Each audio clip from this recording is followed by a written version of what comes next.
और डेट आपका होगा 16।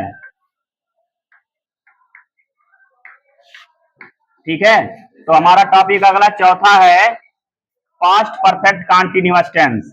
Past perfect continuous tense.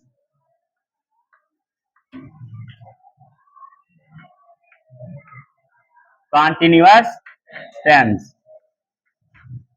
Understand. अब इसकी पहचान लिख लेंगे आप लोग। देखिए पहचान क्या होता है यहाँ पे। पहचान इसका ये है कि वाक्य के अंत में से रहा था, से रही थी, से रहे थे आदि शब्द आते हैं। अंडरस्टैंड। मतलब प्रेजेंट कॉन्टिन्यूअस में क्या होता था कि से रहे है, रहा है, रही है, आ रहा था। अब इसमें क्या है, से रहा था, से रही थी, से रहे थे। अंडरस्टैंड। तो चलिए अब इसकी पहचान हम लिखवाते हैं। लिखिए वाक्य के अंत में, वाक्य के अंत में, उधर भी मोड़ा करो, उधर भी। वाक्य के अंत में से रहा था, से रहा था, चलिए लिख भी देते हैं। से रहा था,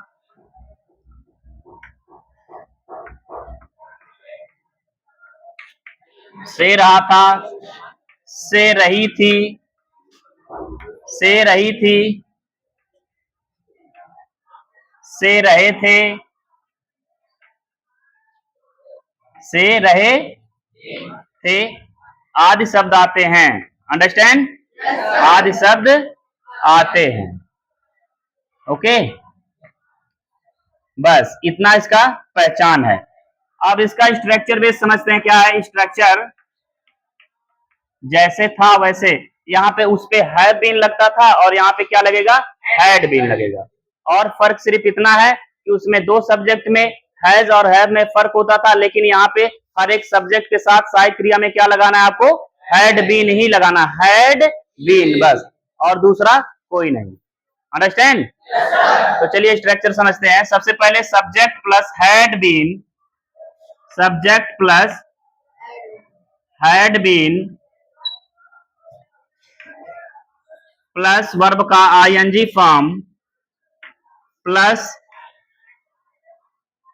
ING form plus object plus since for इसमें भी लगेगा, plus time, since for plus time. Understand. तो यहां तक क्लियर है? ओके। तो चलिए अब उदाहरण के लिए आप लोग 10 वाक्य यहीं पे लिखेंगे, फिर उसके बाद हम क्या करेंगे, एक्सरसाइज समझाते हुए सॉल्व कराएंगे। ओके, इसे नोट कर लीजिए।